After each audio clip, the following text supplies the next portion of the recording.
Assalamualaikum warahmatullahi wabarakatuh. Apa kabar teman-teman? Mudah-mudahan sehat semua ya. Sehat selalu, jasmaninya sehat, rohaninya sehat. Dilancarkan segala urusannya. Tentu yang terakhir adalah segala sesuatunya itu kita diberkahi ya. Amin ya rabbal alamin. Baik. Teman-teman Pi Network ini ya, seperti biasa memang sejak awal membangun channel ini ya landasannya adalah Pi Network ya. Saya tidak pernah lepas, walaupun mungkin jarang-jarang kesininya jarang saya bahas karena pada prinsipnya semua bisa dibaca. Oke, Pinetuk ya teman-teman, kita coba awali buka akun X ya, akun X resminya. Kita coba cek and recheck untuk Pinetuk. Kita coba lihat dari ya 20 September lah ya. Ini yang sudah terlewat, tapi nggak apa-apa, nggak masalah. Sebelumnya mohon maaf ya kalau ada suara-suara kendaraan, karena memang kebetulan tempat saya di pinggir jalan teman-teman ya. Jadi ruangannya dekat sekali dengan jalanan, jadi mohon maaf kalau ada gangguan sedikit ya. Oke, ini kita coba cek ya untuk batas waktu. Tempo hari sempat di pas video Pi saya yang terakhir juga menyampaikan untuk masalah KYC. Namun di sini ada pembaruannya adalah diperpanjang teman-teman. Ya, dari core timnya mengatakan bahwa diperpanjang hingga 30 November katanya. 30 November bulan 11 ya 2024. Ini diperpanjang untuk KYC. Jadi untuk memberikan lebih banyak waktu katanya untuk menyelesaikan KYC bagi teman-teman yang belum ter-KYC. Dan untuk migrasinya tetap tidak berubah sampai 31 Desember migrasi koinnya. Nah, teman-teman ini lebih mengedepankan daripada yang pertama ya, yang saya sarankan untuk mainnet checklistnya dicek satu-satu harus hijau kecuali nomor 9. Nomor 9 oke lah, itu tinggal nunggu migrasi ya. Kemudian untuk profilnya terutama yang banyak kasus adalah masalah di nama dengan KTP berbeda. Nah itu ketika berbeda ajukan ke core team untuk bandingnya.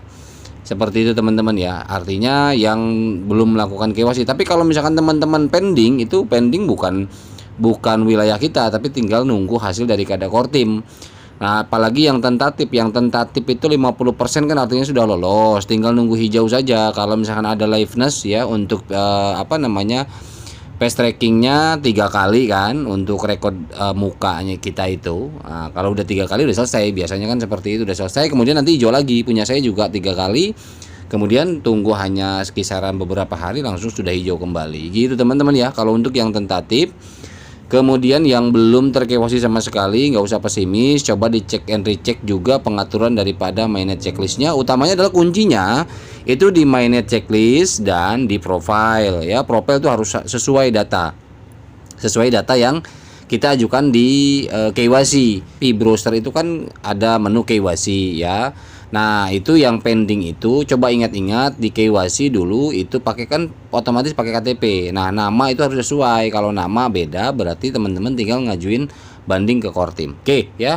Kemudian selanjutnya ini untuk Nah ini untuk kerjasama ya. Kemarin ada di berandanya, di beranda Pi ya. Ini untuk kerjasama membuka, artinya memilih atau kemitraan dengan layanan kripto. Nah ini teman-teman lagi-lagi artinya Pinetuk membuka kemitraan dengan layanan kripto ini. Layanan kripto, yang namanya layanan kripto kan artinya bisa bursa. Ya, bursa ini kan layanan kripto juga. Exchange ini kan layanan kripto juga. Nah, di sini kenapa? Karena memang Pinetuk dari awal juga disampaikan di white papernya ini adalah cryptocurrency. Ya. Adalah cryptocurrency, di mana cryptocurrency ini berarti tunduk pada market, artinya fluktuatif nantinya ya, jelas seperti Bitcoin ya, ada naik ada turun. Nah namun mungkin kekuatan daripada sejauh mana naik sejauh mana turun itu biasanya kita lihat daripada ekosistem yang berjalan di koin tersebut.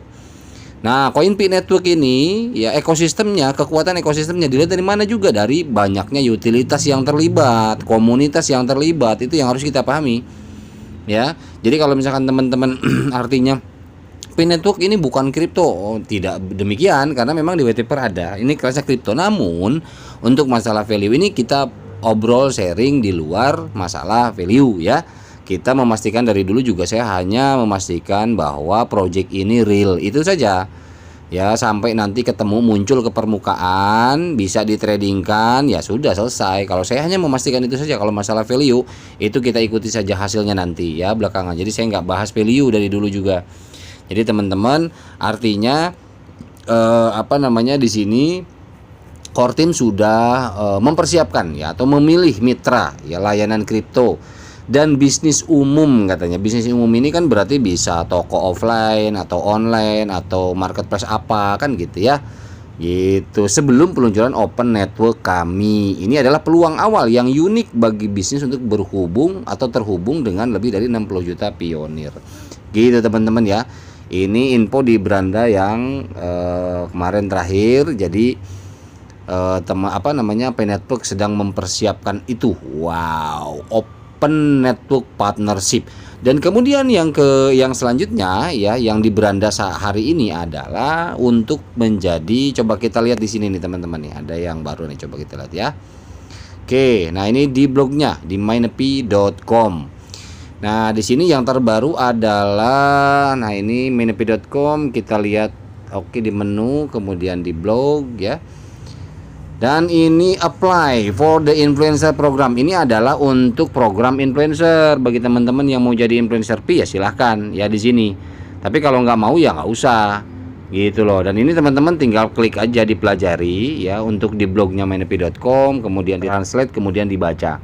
Nah, untuk simpelnya, garis besarnya saya akan coba masuk ke Pi Browser untuk gambaran teman-teman. Oke, nah kita masuk ke profile teman-teman ya di Pi Browser teman-teman. Nah ini jadi saya nggak perlu baca di blognya karena itu panjang sekali, teman-teman tinggal mau baca saja.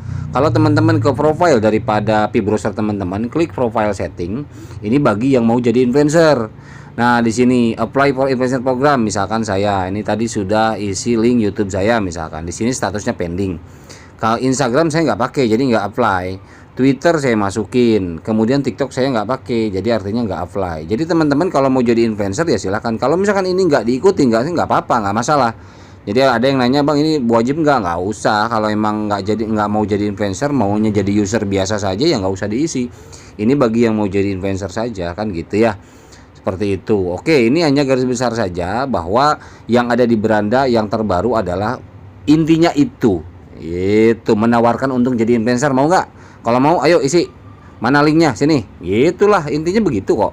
Oke, kemudian kita lihat ada kemarin di Twitter ya, di X saya coba lihat karena sempat ramai juga ini. Emang dari dulu saya pengen sempat sampaikan, lupa mulu nih teman-teman ya. Nah ini teman-teman, ini kemarin di X nih ada, bayangkan katanya ada orang dari core team yang mengkodekan ini di ekosistem Pi.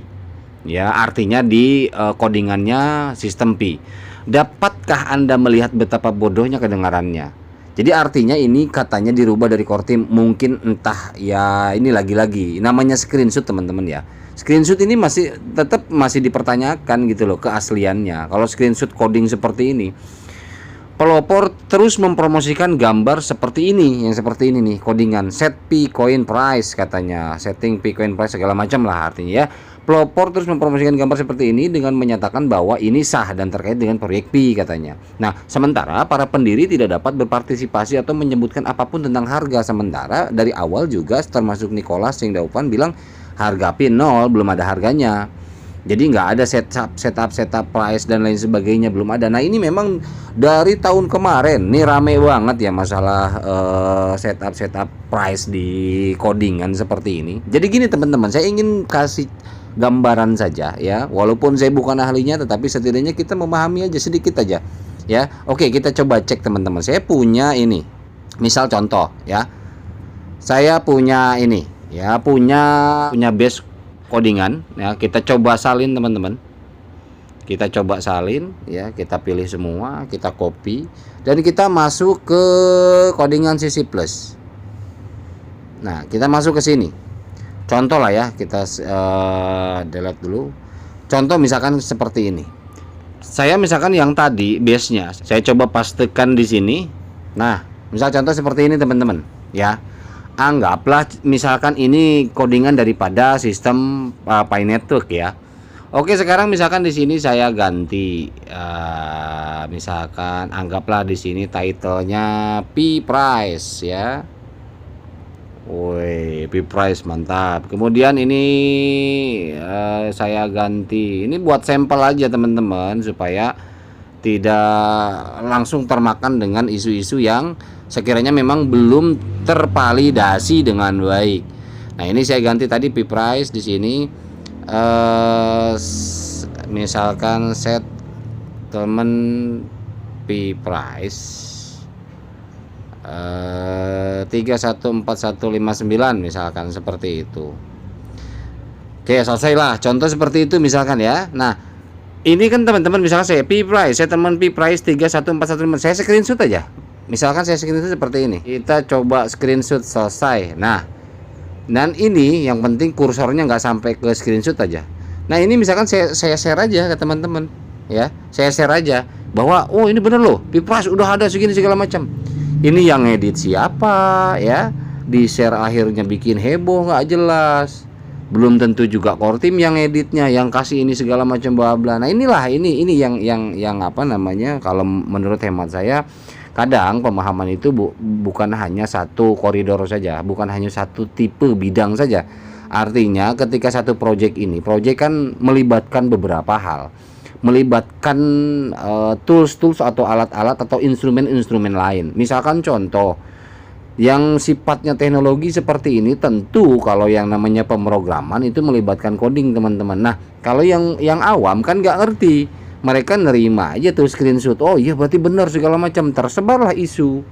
Nah, ini makanya kita harus hati-hati, validasi daripada info itu kita memang harus hati-hati. Ini saya berbicara di luar value ya, di luar value, jangan berbicara value deh.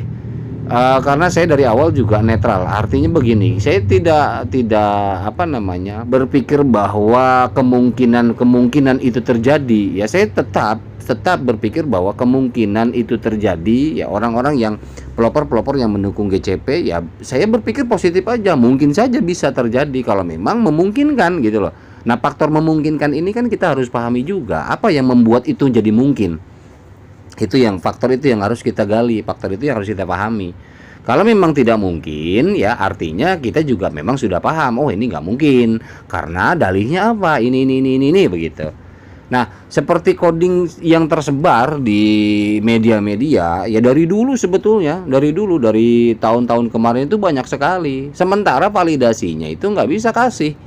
Ada nggak rekaman core team sedang ngetik coding, di videoin gitu loh, sedang ngetik coding price, harga dan lain sebagainya, ini itu ada nggak videonya di kantornya itu? Coba depan komputer di videoin deh, kan nggak ada, belum ada kan teman-teman. Jadi jangan letterlek, jangan terbawa isu sementara. Yang penting bagi teman-teman yang bareng dengan saya dari awal juga, yang ngikutin channel saya, kita hanya sebatas memastikan project ini real betul akan hadir ke permukaan. Biarpun di luaran sana banyak orang yang mengatakan bahwa unbelievable kalau untuk masalah Pi, nggak mungkin listing, sulit dipercaya katanya gitu ya, nggak yakin dan sebagainya, banyak orang di luar sana. Tapi dari awal saya betul-betul meyakinkan diri dan saya merasa yakin bahwa Pi Network akan hadir ke permukaan. Ini perlu proses, hanya saja ini perlu waktu, karena memang ini yang saya pahami konstruksinya berbeda. Ini lagi-lagi teman-teman ya. Jadi oke, sebelum kita lanjut masalah pemahaman itu, kita kembali ke sini dulu. Jadi ini tolong tidak untuk dimakan mentah-mentah gitu ya. Kalau memang ada yang mengatakan nggak mungkin, nggak percaya, ya itu terserah lah. Artinya kalau saya kan nggak mungkin juga, saya ngapain berbusa dari dulu ngejelasin kalau saya nggak yakin dengan satu project, nggak mungkin. Ngapain juga, kurang kerjaan saya ngupload ke channel yang sekiranya memang tidak ada faedahnya, tidak ada manfaatnya. Apa yang saya pahami, yang pelajari, baik itu tentang blockchain, baik itu tentang crypto project ya buat apa juga kalau emang nggak ada hasilnya gitu loh ya. Kita kan sama-sama belajar teman-teman ya. Kadang saya juga dapat ilmu dari teman-teman banyak, dari grup ya, dari channel juga, dari sini banyak lah, kita sama-sama belajar kok ya. Saya hanya memastikan bahwa project Pi akan hadir ke permukaan ya, diakhiri di 2024 ini. Nanti masalah value ya kita tunggu saja gitu. Jadi yang penting Pi is a project, Pi adalah sebuah project, Pi is a cryptocurrency, Pi adalah sebuah cryptocurrency ya. Dilihatnya dari mana itu semua projectnya, kok bisa mengatakan Pi ini project cryptocurrency real ya. Saya ngelihat yang pertama konstruksi projectnya dari awal, dari 5 tahun yang lalu, konstruksinya yang saya lihat, konstruksinya itu mencakup daripada apa, komunitas yang pertama, kedua utilitas, ketiga legalitas. Yang kita lihat legalitas sejauh mana, ada khusus saya video yang membuat masalah membahas masalah legality. Kemudian untuk masalah security, apa protokolnya, ya security protokol sistemnya. Ini yang kita coba pernah bahas juga, fokus untuk itu. Kemudian kita juga underlay-nya kita harus pahami juga, ya underlay ini akan berefort pada value nantinya. Value-nya akan perkiraan seperti apa, karena kita lihat instrumen itu tadi yang saya sebutkan satu persatu itu adalah instrumen daripada konstruksi project P-Network itu, teman-teman, gitu loh. Kenapa makanya saya berdalih bahwa ini adalah real project gitu loh. Nah, itu maksud saya. Jadi teman-teman ya, walaupun kita meyakini project ini real project dan paham segala macam, tetapi lagi-lagi ketika melihat codingan seperti ini jangan dimakan mentah-mentah. Kita harus cooling down aja dulu. Itu masalah urusan benar ataupun tidak. Jadi kenapa saya membahas ini, karena mengurangi daripada gaduhnya gitu loh, yang hal-hal yang memang belum pasti. Ya seperti ini dia mengomentari, artinya intinya adalah dari komentar ini nggak mungkin core team menyantumkan seperti ini, codingan seperti ini. Berarti kan kalau memang betul ini bukan core team yang merubah daripada codingan ini, ya berarti kan emang ya mudah. Makanya saya contohin tadi kan, orang saya aja bisa ngerubah kok, gampang, tinggal ambil dari GitHub-nya Pi, ya saya rubah aja, saya upload lagi di GitHub, kan bisa aja. Seperti yang kemarin tuh yang heboh orang Indonesia, siapa tuh? Mana ada beritanya lagi nggak? Sejauh mana nih? Siapa? Kosasi siapa namanya ya waktu itu ya? Ya, itu aja dulu untuk saat ini. Mudah-mudahan informasi ini bermanfaat buat teman-teman ya. Mohon maaf bila ada salah-salah kata dari saya. Wabillahi taufiq wal hidayah. Assalamualaikum warahmatullahi wabarakatuh.